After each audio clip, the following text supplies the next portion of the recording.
Hello friends and welcome to our show the Great India Show. दोस्तों, आज हमारे episode में हम आपको रूबरू करवाएंगे एक ऐसी हस्ती से जिन्होंने अपनी ज़ात से हर छोटी बड़ी कोशिश की है हिंदुस्तान को आगे ले जाने में। उसके बाद करेंगे हेल्थ एंड लाइफस्टाइल से जुड़ी बातें और देंगे बॉलीवुड के बॉक्स ऑफिस पर दस्तक। तो चलिए बढ़ते हैं अपने पहले सेगमेंट सेलिब्रिटी टॉक की तरफ। आज के हमारे खास मेहमान की जितनी तारीफ की जाए उतनी कम है। इन्होंने उर्दू, अंग्रेजी, हिंदी, पर्शियन और अरबिक जैसी लैंग्वेज में महारत हासिल की और आला तालीम के लिए JNU जैसी मशहूर यूनिवर्सिटी का सफर किया। तो आइए मिलते हैं national council for promotion of Urdu language के डायरेक्टर डॉक्टर ख्वाजा मोहम्मद इकरामुद्दीन से और उन्हीं से जानते हैं आखिर कैसे उन्होंने इस सफर की शुरुआत की।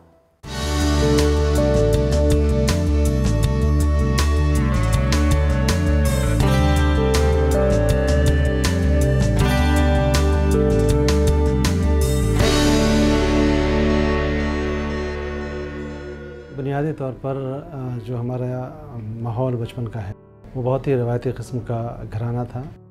मेरे वालिद साहब मौलाना शमसुद्दीन सोहरवर्दी बहुत बड़े आलिम थे। बुनियादी तौर पर जो घर में देखने को मिला वो ये है कि अपने से ज़्यादा दूसरों के लिए करना, और हमारी तालीम भी चूँकि वालिद साहब लाइन में थे उसी तरह से मुझे भी मकतब से तालीम मिली। फिर उस बाद मदरसे में तालीम हासिल की। मदरसे की तालीम मुकम्मल करने के बाद फिर मैंने मैट्रिक किया, फिर इंटरमीडिएट किया, इस तरह से PhD तक पहुंचा। और ऐसा नहीं कि ये हमने अचानक इस फील्ड में आए, बल्कि दानिस्ता तौर पर उर्दू ज़बान को हमने शुरू से अपना कैरियर बनाया। ग्रेजुएशन ऑनर्स हमने इसमें किया और अल्हम्दुलिल्लाह इम्तियाज़ी नंबरात से पास हुआ। उसके बाद MA में भी उसी तरह से इम्तियाज़ी नंबर हासिल किया, न सरे फहरिस्त रहा और इस तरह से हमारा कैरियर शुरू हुआ। मैट्रिक के बाद से ही मैंने स्कूलों में पार्ट टाइम पढ़ाया और अपनी तालीम का ख़र्च खुद से निकाला। अल्हम्दुलिल्लाह ग्रेजुएशन तक आते आते स्कॉलरशिप कई जगह से मिली, MA में आ गया और जैसे MA कंप्लीट करने के बाद MPhil PhD में आया तो मुझे नेशनल स्कॉलरशिप मिला जो JRF कहलाता है।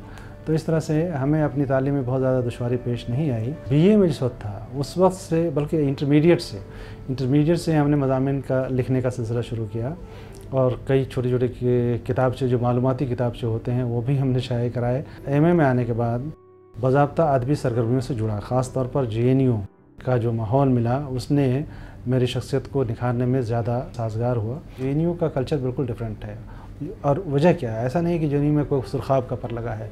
आप कहीं भी जाएँ पूरे हिंदुस्तान में उन इदारों को देखिए जो किसी एक बाउंड्री में हैं, उनका एक कल्चर अलग होता है। और उन इदारों को देखिए जो स्कैटर्ड हैं, मतलब दिल्ली यूनिवर्सिटी, उसका कोई एक कल्चर आप नहीं कह सकते चूँकि अलग अलग स्कूल्स हैं, अलग अलग सेंटर्स हैं, अलग अलग कॉलेजेस हैं और दूर दूर दराज में फैले हुए हैं, कोई एक बाउंड्री में मुक़य्यद नहीं है। JNU चूँकि तमाम चीज़ें, हॉस्टल से लेकर के टीचर के अकोमोडेशन से लेकर के स्टाफ के अकोमोडेशन तक, तमाम चीज़ें, शॉपिंग सेंटर तक, सारी चीज़ें उसी चार दीवारी के अंदर आपको मिल जाएंगी, यानी जो उसकी बाउंड्री है। तो वो वहाँ एक कैंपस लाइफ निकल के सामने आता है। वो कैंपस लाइफ इत्तेफाक से JNU के मैंडेट को अगर पढ़ें, सोशल साइंस और कॉम्परेटिव इंडियन लैंग्वेजेस, लिटरेचर और कल्चर के लिए वो यूनिवर्सिटी बनाई गई। लेकिन साइंस और टेक्नोलॉजी का ज़माना है, वहाँ भी साइंस के कई शोबे खुले और जो JNU का मकसद था उससे अलग हट करके वो शोबे ज़्यादा तरक्की कर रहे हैं और उन शोबों पर तवज्जो अब कम हो रही है। लेकिन JNU का बुनियादी मकसद, JNU बनाने का मकसद ये था कि सोशल साइंस में रिसर्च हो, इंटरडिसिप्लिनरी रिसर्च हो, लैंग्वेज के ज़रिए कल्चर को देखने की कोशिश की जाए, उसको प्रिजर्व करने की कोशिश की जाए। इसीलिए कॉम्परेटिव लिटरेचर, कॉम्परेटिव स्ट्रीम में रिसर्च का वहाँ ज़्यादा आपको ये देखने को मिलेगा कि इस तरह की चीज़ें ज़्यादा सामने आती हैं। JNU से पहले भी जब मैंने पटना यूनिवर्सिटी से मैंने ग्रेजुएशन किया है, पटना यूनिवर्सिटी में भी वहाँ अदबी सरगर्मियों में मैं हिस्सा लेता रहा, वहाँ के मैगज़ीन्स में लिखता रहा और वहाँ शहर की जो तंजीमें थीं, ख़ासतौर पर खुदाबख्श लाइब्रेरी वहाँ मौजूद और गवर्नमेंट उर्दू लाइब्रेरी मौजूद, यहाँ पे बड़े प्रोग्राम हुआ करते थे, उनमें मैं शरीक रहा और तहरीरी तौर पर मैंने अपनी मौजूदगी दर्ज कराई। उस ज़माने में JNU में आने के बाद ये देखा कि यहाँ का सिलेबाई बिल्कुल हिंदुस्तान के तमाम यूनिवर्सिटियों से अलग है और उसकी ख़ास बात यह है कि हर जगह किसी यूनिवर्सिटी में जाएँ तो अगर आप क्लासिकल लिटरेचर पढ़ना चाहते हैं तो क्लासिकल लिटरेचर पढ़िए, ऑप्शन है आपके पास।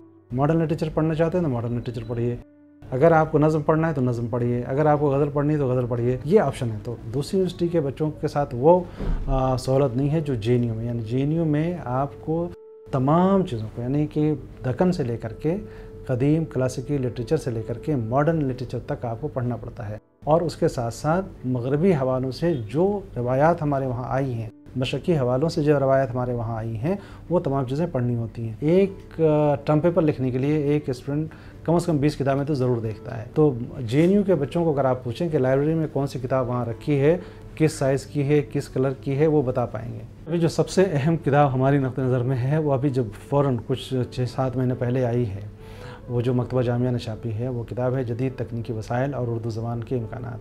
यानी कि मॉडर्न टेक्नोलॉजी को देखते हुए दुनिया बदल रही है, ज़िंदगी के हर शोबे में तब्दीलियाँ आ रही हैं, तो यकीनन उसका असर लैंग्वेज, लिटरेचर और कल्चर पे भी पड़ रहा है। तो हमने ये देखने की कोशिश की है कि उर्दू ज़बान पर इसके असरात किस तरह से मरतब हो रहे हैं।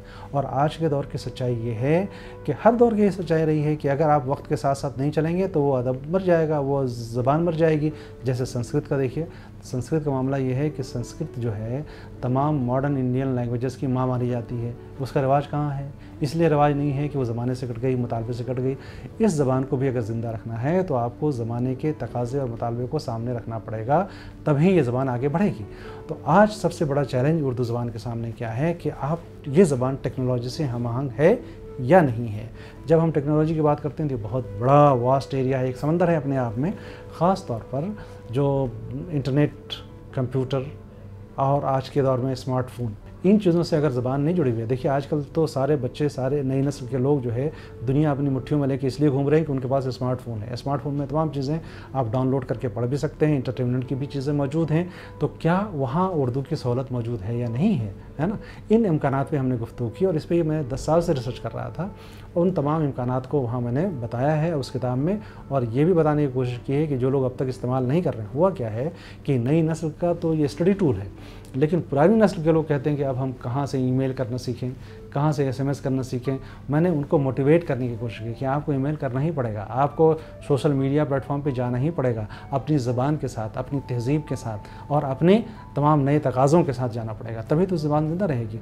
तो ये किताब मुझे इसलिए पसंद है कि ये बिल्कुल जदीद तकाज़े के ऐन मुताबिक है। और मैं तो ये कहता हूँ कि शायद जिस हवाले से मैंने ये किताब लिखी है उर्दू में वो पहली और वाहिद किताब होगी। दोस्तों, दुनिया में ऐसे बेशुमार लोग पैदा हुए जिन्होंने अपनी निजी जिंदगी को तवज्जो ना देकर नेक मंसूबों को अंजाम दिया। अभी तक हमने डॉक्टर इकरामुद्दीन की तालीम के बारे में बात की और अब वक्त हो चला है एक छोटे से ब्रेक का। ब्रेक के बाद फिर लौटेंगे इस कारवां को आगे बढ़ाने।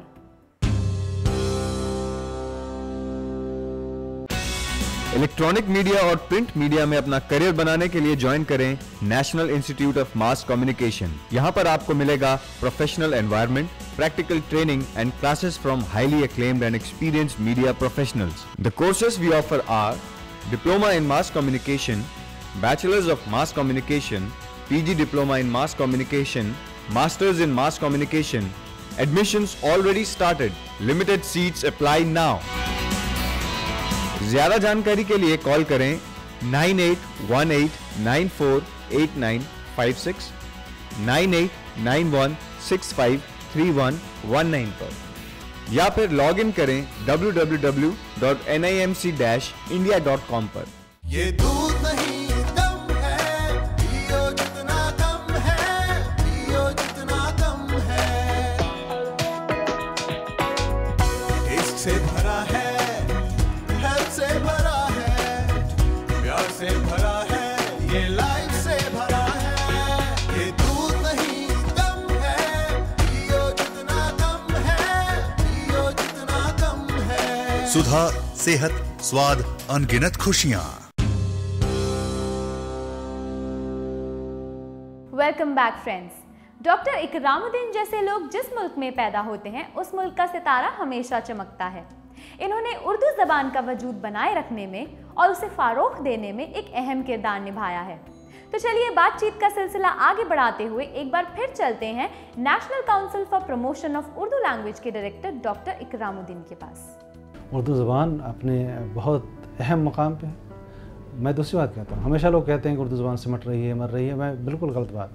आप ये देखिए कि उर्दू ज़बान के हवाले से एक फ़ैक्ट आपको बताना चाहूँगा कि दुनिया में एक ज़बान जो ज़्यादातर ममालिक में बोली जाती है वो कौन सी ज़बान है? इंग्लिश है ना। लेकिन दूसरे नंबर पे कौन सी ज़बान है? वो उर्दू ज़बान है। हिजरत के एतबार से देखिए तो आप ये देखें ना कि उर्दू किन किन ममालिक में बोली जाती है। बर्र सग़ीर की ये ज़बान है, दिल्ली में ये ज़बान का हयूला तैयार हुआ, दक्कन में वो अदबी सिलसिला शुरू हुआ। हिंदुस्तान की अपनी ज़बान है, पाकिस्तान की सरकारी ज़बान हो गई, इसलिए गलतफहमी है लोगों की कि ये ज़बान हिंदुस्तान की नहीं पाकिस्तान की है। सच्चाई ये है कि हिंदुस्तान की धरती से ये ज़बान पैदा हुई, और उस ज़बान के अगर एलिमेंट्स को देखना हो तो आप उसके टर्मिनोलॉजीज़ को देखिए, उसके ज़रबुल अमसाल को देखिए, उसके मुहावरों को देखिए। हिंदुस्तानी तहज़ीब उसमें सिमटी हुई है, और आज यही ज़बान वो है कि हिंदुस्तान ही नहीं बल्कि दुनिया के जितने बड़े ममालिक हैं वहाँ इसकी बस्तियाँ मौजूद हैं। एक बात। दूसरी बात यह है कि साइबर मीडिया पे आप जाइए, इस साइबर स्पेस पे आप जाइए, देखिए कि इन तमाम प्लेटफॉर्म में किन किन ज़बानों की मौजूदगी है। फेसबुक खोल के देख लीजिए, उर्दू में यूनिकोड में लिखने वाले कितने लोग हैं।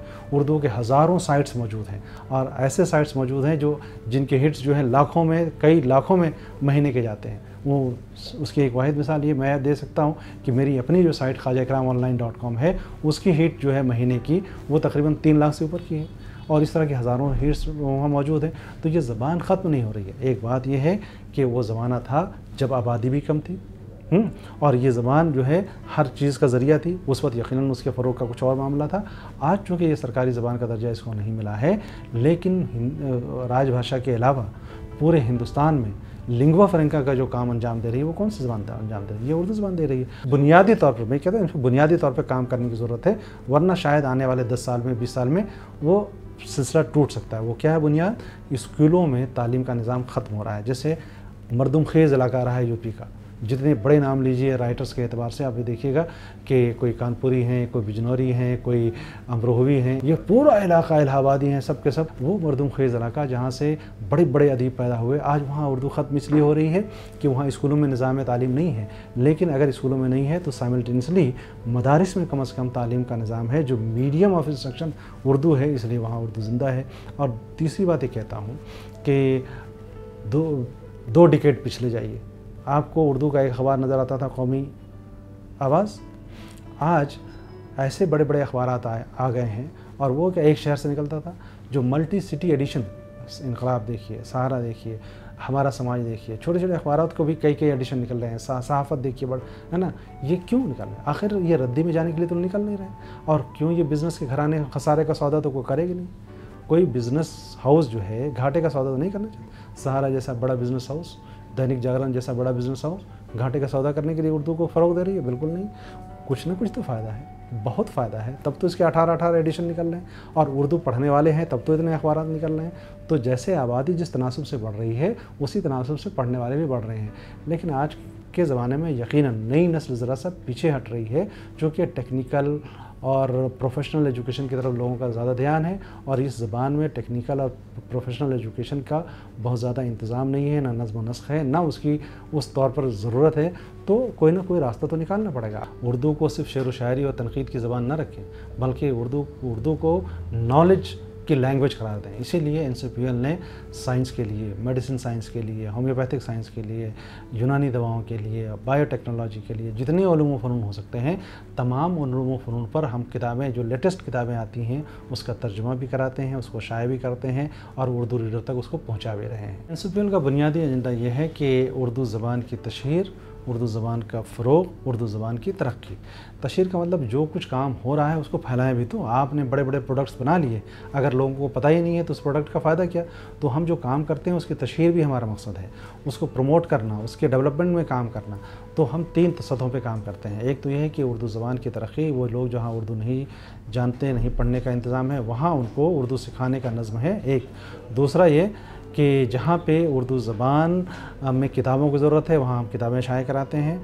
तीसरा ये कि जहाँ ज़रूरत महसूस होती है और टेक्निकल एजुकेशन से हमने उर्दू ज़बान को जोड़ने की कोशिश की है। इसीलिए पूरे हिंदुस्तान में कंप्यूटर के हमारे मराकज़ हैं, जहाँ हम कंप्यूटर के ज़रिए जदीद तालीम भी देते हैं और कंप्यूटर को उर्दू से भी जोड़ रहे हैं। तो उर्दू जानने वाले वो बच्चे जो उर्दू के साथ कंप्यूटर को सीख करके मार्केट में आ रहे हैं, तो वो उनकी बेरोज़गारी भी ख़त्म हो रही है। इसी का मैं बार बार ये कहता हूँ कि ज़माने के तकाज़े के एतबार से चलना पड़ेगा। तो कहीं ना कहीं अपनी ज़बान को नए तकाज़े से हम आहंग करने की ज़रूरत है।